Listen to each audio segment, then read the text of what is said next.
So hey guys, welcome back to my channel Rai Kishori blogs. So অনেক দিন বাদে আমি চলে এলাম। তো আজকে আমার দাদুর বাড়িতে আজ থেকেই মানে আজকে 26শে ফেব্রুয়ারি, তো আজ থেকেই আমার দাদুর বাড়িতে পুজো স্টার্ট। আজ আর কালকে হবে। তো আজকে সারা রাত ভর 4 প্রহর ধরে পুজো হবে। আমি সেখানে সকাল থেকে উপবাস। তো দেখতে পাচ্ছ সমস্ত কিছু আমি ধুয়ে এখানে ফল রেখেছি, বাসন আছে, বাসনগুলো দিদা এখানে মাজবে। আর ওইখানে আমি সব ধুয়ে রেডি করে রেখেছি ফলগুলো। আর আমাদের ভোলেনাথকে দেখাচ্ছি।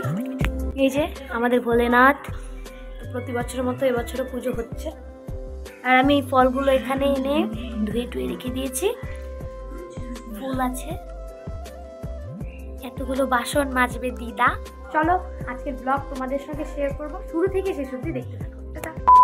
বেশ কিছুদিন ফোন প্রবলেমের জন্য তোমাদের সঙ্গে মানে লং ব্লগ শেয়ার করতে পারিনি। তো আজকে দিনটা দেখতেই পাচ্ছ, আমার ব্যাক ক্যামেরার বেশি অবস্থা ভালো নয়, তো এটা খুব শীঘ্রই চেঞ্জ করার চিন্তাভাবনা আছে। সো এখন আমি আলপনা দেব মহাদেবের সামনে। তো বাড়ির সমস্ত পূজা আচ্ছা কমপ্লিট করে আমি চলে এসেছি মন্দিরে। তো এখন আমি আলপনা দেব। তো রাজদা এসেছিল কারণ ও নতুন ইনস্ট্রুমেন্ট কিনেছে। ওর স্কুল থেকে ফেরার পথে ডিরেক্ট আমাদের বাড়ি চলে আসা ওর ইনস্ট্রুমেন্ট দেখানোর জন্য। এমন টাইমে মন্দিরের লাইটটাও প্রবলেম করছিল, তো ও সারিয়ে দিল। তো ঠিক সন্ধ্যায় আমরা রেডি হয়ে যাই, শাড়ি টাড়ি পরে একদম ফ্রেশ হয়ে যাই। আজকে আমার বুনু শাড়ি পরছে। তুমি পুজো করবা?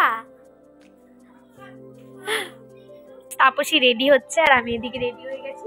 তো চলো পুজোর ওখানে যাওয়া যাক। সো গাইস, এই যে দেখতে পাচ্ছেন আমার বর,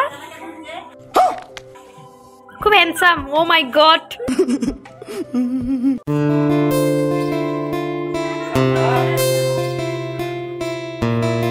তো দাদুর বাড়ির শিব পুজো মূলত 4 প্রহর ধরে হয়। এই শুরু হলো সন্ধেবেলা প্রথম প্রহরের পুজো।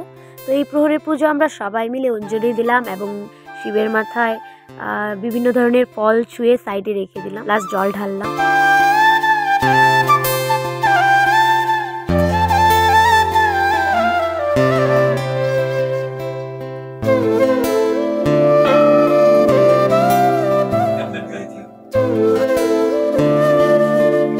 প্রথম প্রহরের প্রদীপ থেকে আমরা সবাই আশীর্বাদ নিয়ে নিলাম। এরপর শুরু হয়ে গেল আমাদের গান।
প্রায় তখন 12:30 আমাদের দ্বিতীয় প্রহরের পুজো শুরু হয়ে গেছে। আর একটু পরে আমার বোনও পুজোতে বসবে, কারণ ওর মানবের একটা পুজো আছে আর ও শাড়ি পরেছে।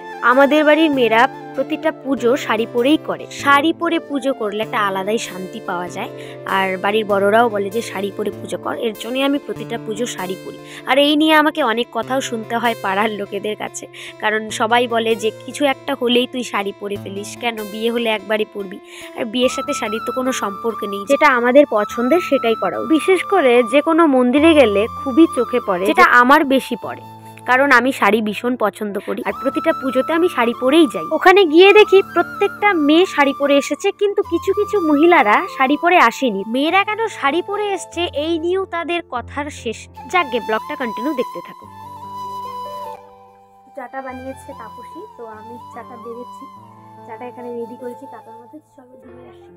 আমাদের দ্বিতীয় প্রহরের পুজো সম্পূর্ণ হয়ে গেছে। আর সারা রাত আমরা এইদিকে আগুন জ্বালিয়েছি, সারা রাত আগুন পোয়াবো আর গান গাই। প্রায় 2:30টার দিকে আমাদের তৃতীয় প্রহরের পুজো শুরু হয়ে গেছে। আর ওইদিকে আমাদের পুরোহিত দাদু ভোগের ব্যবস্থা করছে, কারণ সমস্ত ভোগ এই দাদুই রান্না করবেন। তো এই করতে করতে আমাদের চতুর্থ প্রহরের পুজো কিন্তু স্টার্ট হয়ে গেল। আর আমি এই দেখো সারাদিন উপবাস থেকে একদম কালো হয়ে গেছি। অবশেষে 4 প্রহরের পুজো কমপ্লিট হলো এবং শুরু হলো যজ্ঞ। যজ্ঞ শেষে আমরা সবাই মিলে দেব অঞ্জলি। অবশ্যই শুরু থেকে শেষ অবধি দেখতে থাকো, একদম স্কিপ করবে না। हमें कोई परम पद नहीं चाहिए, हमारे अंदर कोई ऐसी आकांक्षा नहीं कि हम शिव को छोड़कर कोई और परम पद पाए।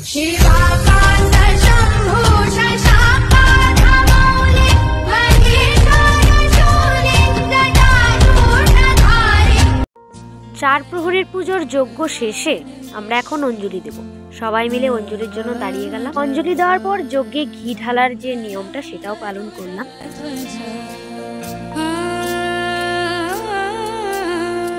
তখন বাজে 5টা নাগাদ। তখন আমরা উপোস ভাঙছি, কারণ পালন করার মতো শক্তি আমাদের শরীরে ছিল না, তাই আমরা উপোসটা ভেঙেই ফেলি। এরপর প্রায় 3 ঘন্টার মতো ঘুমানোর চান্স পাই।